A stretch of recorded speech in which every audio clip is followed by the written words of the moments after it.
Chapter 3. Dinner Time. Author's note. Hello, friends. I have struggled a lot about whether or not to keep going with this story. But with a lot of praying, my husband and I have decided it is the right thing to do. We want our little ones to have good Christian literature to read. Then find good Christian literature. Don't write stories on your own. And in this modern world, sometimes that can be hard to come by. Because people like you don't even bother looking. They just write Bowdlerizations of fanfiction that is not Christian. So I will just have to make do. Parentheses. Equals close parentheses. Pleased to meet you, Reverend Dumbledore, Harry replied enthusiastically and got to his feet. This sure is a beautiful place you have here. The Reverend beamed. Why, thank you, little one.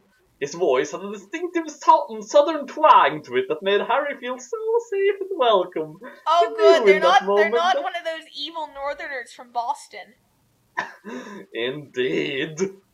He knew in that moment that the Reverend was a man of God.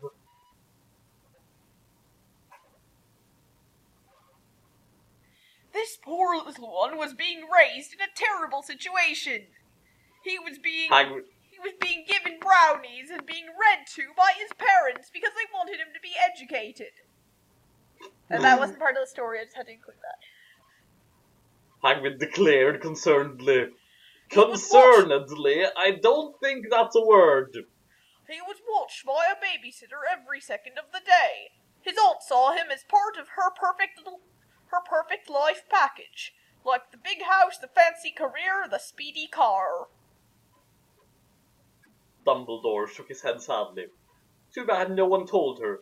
Parenting should be about the children, not the parents. That is why it is called parenting. Which is why she was worried about Harry being taught things that would harm him and why she was trying to educate him. Because she was totally thinking about herself and not Harry. Yes, also, that final sentence, I don't see the logic. It should be about the children. That is why it is called parenting. Clearly the author was just trying to say something really deep and failing. Hagrid nodded wisely.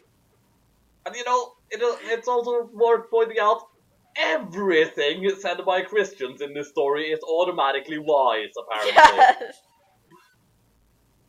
Dumbledore turned to Harry and announced authoritatively. Now you can start classes tomorrow morning. Today you can get settled into your dormitory. But first, why don't you eat dinner with my family and me? Really? Harry gasped excitedly. I've never had a family dinner before. Why? I find that hard to believe. That is bullshit. I mean, considering what his family was like, where he came from, and they were talking about celebrating birthdays, it sounds like they're a pretty close-knit family. Yes. But no, they're not Christian, so of course they don't have sit-down family dinners. No, indeed.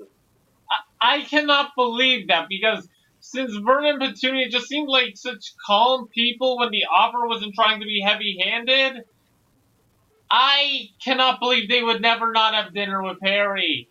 There is no reason. This is bullshit. This is legitimate, hackneyed, heavy-handed bullshit. No, it's not even that. Like, it's that, but then a dog ate it. And then pooped it back out. And then peed on it. Why don't you come with us then? Dumbledore cried kindly, and then got down on his knees, and everyone else did the same. At least he didn't cry wisely. Yes. Raising his large, massive, manly hands up to the heavens, Dumbledore bellowed in a voice even louder than Hagrid's had been. Lord, please take us to the kitchen! And then God said, Walk, you lazy douches!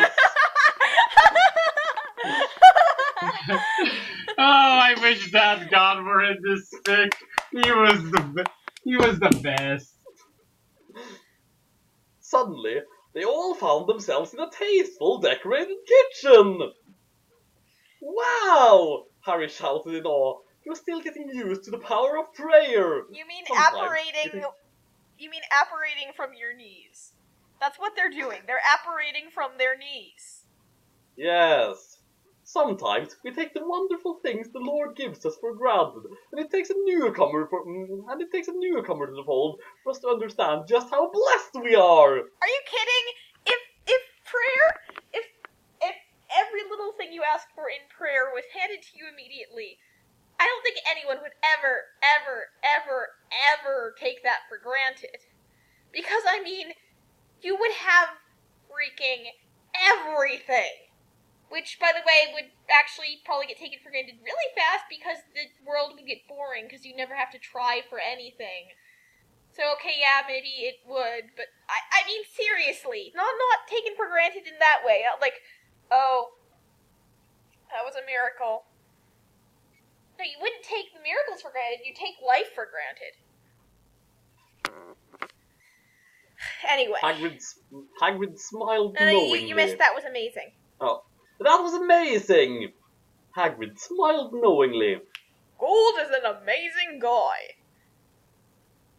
He sure is. The Reverend's wife chuckled. McGonagall has already been just denounced to just being the Reverend's wife. You know, for this being written by a woman, it sure is blatantly anti-feminist. Especially considering how, like, you know, Harry Potter was actually a pretty fantastic feminist work, all things considered. Mm-hmm. I usually don't think about whether something was or wasn't. I just think about whether the characters were well done or not when going through those. No, that's the whole point. It wasn't in-your-face feminist about anything. It's just the fact that the female characters were well-developed, three-dimensional, and did a lot of important stuff. Oh. It wasn't in-your-face feminist. It's just, it didn't portray the fact that a character was a girl, aside from when the characters got into relationships, aside from that, a character being a girl was a complete accessory to their actual character relevance. Exactly. Anyway. Right, so how... Before getting down on her knees. Before getting down to her knees and raising her own hands upwards. Dear Lord, please set the table with sky blue cloth and the Sunday dishes, and please give us biscuits fried golden brown and gravy, creamy mashed potatoes, my great Aunt Eleanor's corn casserole, corn on the cob slathered with butter, and for dinner, some chocolate raspberry cookies. Stop asking me for everything, you lazy, selfish bums. I've got some starving children to help, you know.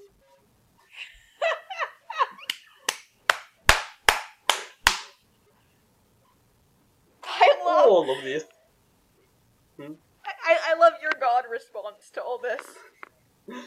All of these things appeared on the table exactly as the Reverend's wife had asked for them. Masterfully prepared and delicious smelling. Harry's mouth dropped open. Truly, this woman was a real Proverbs 31 wife. Okay, Proverbs 31. Also, she didn't do anything. How is she getting the credit for any of this? I mean, like, this is like the opposite of what happens when, like, doctors save a patient's life and the patient thanks God for it. Here, God did all the work, yet McGonagall is getting the praise for it. And Proverbs 31, it's kind of a bit long for me to just read here. It seems to be like an entire pretty lengthy poem, so going to ignore that one.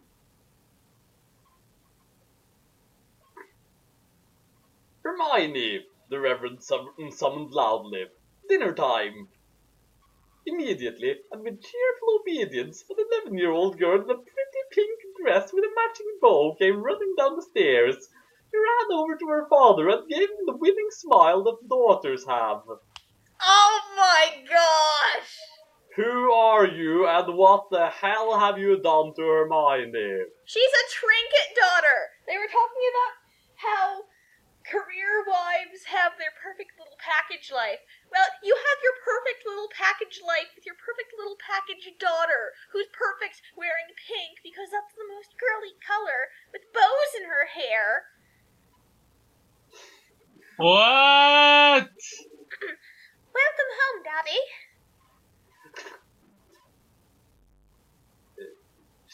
She smiled and then turned to his wife.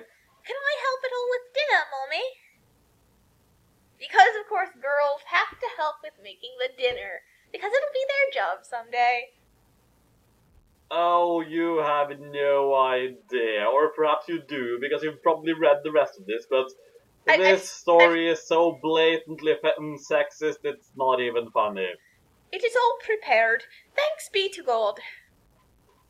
Yes, indeed, thanks to God. He did absolutely everything. Her mother retorted gracefully. Again with the retorts. I don't think it means what you think it means. Hermione nodded knowingly. Hermione, I would like you to meet Harry Potter, our newest student at Hogwarts School of Prayer and Miracles. Dumbledore introduced magnanimously. Harry, I would like you to meet Hermione Granger, my beloved daughter, who has a different last name than me for some reason. Pleased to meet you. Hermione responded sweetly with an shy grin. Again, who are you and what have you done to Hermione? Harry could barely respond. This was the most beautiful young woman he had ever come across. So different from all the girls in public school, who were focused on trying to be like the career woman they saw in Sex and the City. This little one was the picture of innocence and godliness. Because of course there are no good Christian children in public schools, which celebrate Indeed, and of course there are absolutely no good. And of course there are absolutely no good atheist children at all. Mm-hmm. Now, Dumbledore pronounced genially, let's eat. As the holy men, women, and little ones dug into the delicious manna the Lord had granted them, the conversation amongst the adults turned to darker topics. Harry listened intently, and he did not understand, but he was very interested. Again with the semicolons. Dark days are coming, Hagrid pronounced gravely around a mouthful of casserole. Evil forces are coming into this world, and the little ones at Hogwarts may be our last resort. Psalm 127:5, Dumbledore referenced solemnly, and the others around the table nodded knowingly. Hogwarts might be the last hope for the force of good in this world. Author's note. Blessings! Let's see, Psalm 127:5.